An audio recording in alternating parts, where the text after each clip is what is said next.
11-16-cı əsrlər Asiya xalqlarının mədəniyyəti demək, Şərqin elm və mədəniyyət sahəsində yüksək nailiyyətlər əldə etməsi daha çox İslam intibahı dövrünə aiddir. Klassik feodalizm dövründə isə türk xalqları əvvəllər yaratdığı mədəniyyət nümunələrini daha da zənginləşdirmişdilər. Bu da İslam və türk kimliyinin birləşməsi nəticəsində daha da artmışdı. Məsələn, Nizamiye Ali Mədrəsəsi var. 11-ci əsr 60-cı illərdə Bağdadda Alparslanın göstərişi ilə açılmışdı Nizamülmülk tərəfindən.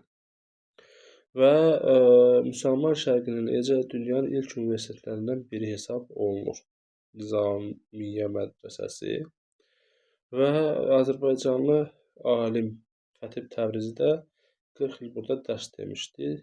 Həmçinin dilçi, alim, filosof, şair Ömər Gəncəvi də bax burada təhsil almışdı.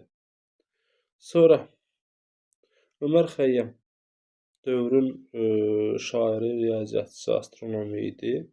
O Cəlali təqvimini tərtib etmişdi Məlik Şahın dövründə və İsfahan Rəsədxanasına rəhbərlik etmişdi.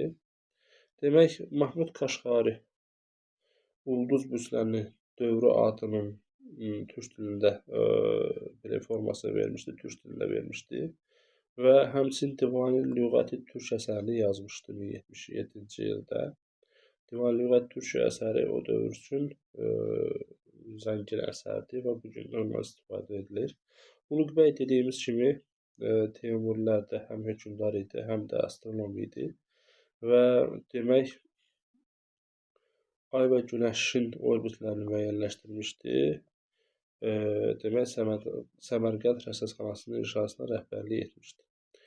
Və klassik feodalizm dövründə coğrafiya elminin inkişafında Çin dənizçilərinin də böyük rolu olmuşdu. Çin alimləri Hindistandan Afrikaya qədər bütün ölkələri öyrənmişdilər demək olar ki. Osmanlı fətləri artdıqca təbii ki, coğrafiya aid biliklər də inkişaf edirdi, tibb sahəsində biliklər inkişaf edirdi.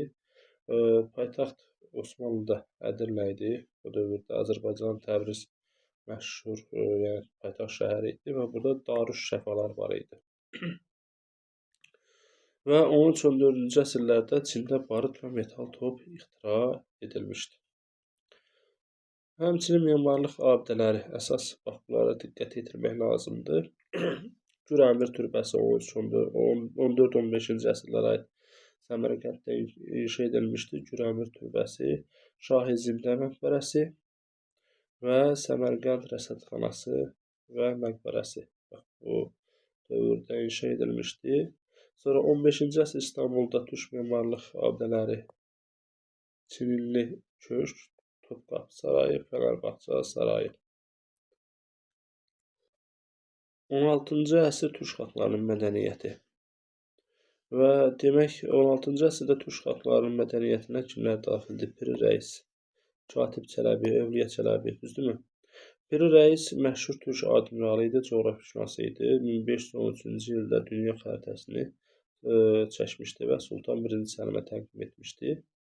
Piri Rəis o dövrdə Amerika qitəsini də daxil etmişdi və demək, artıq türk coğrafiyaçılarının, səyyahlarının Amerika qitəsinin varlığında xəbərdar olduqlarını sübut eləyirdi. Bax bu xəritə. Həmçinin Bəhriyyə dəniz atlasını Sultan Süleymana təqdim etmişdi. Katib Çələbi tarixçi idi, hüquq, coğrafiya, maliyyə məsələlərinə aid dəyərli əsərlər yazmışdı. Övliya Çələbi isə Səyahətnamə əsərinin müəllifidir. Demək, 16-cı əsr məşhur memarlıq abidələri Şahzadə Cami, Süleymaniyyə Cami, Səlimiyyə Camidir ki, bax burada Osmanlıda demək, geniş memarlıq abidəsinin olduğu göstərir. Yəni o dövr üçün memarlıq abidəsinin geniş şəkildə inkişafını, memarlığın inkişafını göstərir, daha doğrusu deyə bilərik. Səlimiyyə məscidi Sultan II. Səlimin göstərişində tikilmişdi və Ədirlədə inşa edilmişdi. Və 1568-ci ildə inşasına başlanmış, 1575-ci ildə ibadətə açılmışdı. 2011-ci ildə UNESCO tərəfindən Ümumdünya İrs siyahısına daxil edilmişdi.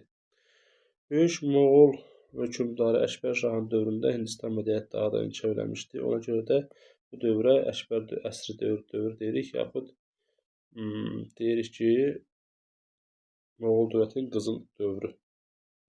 Bax belə.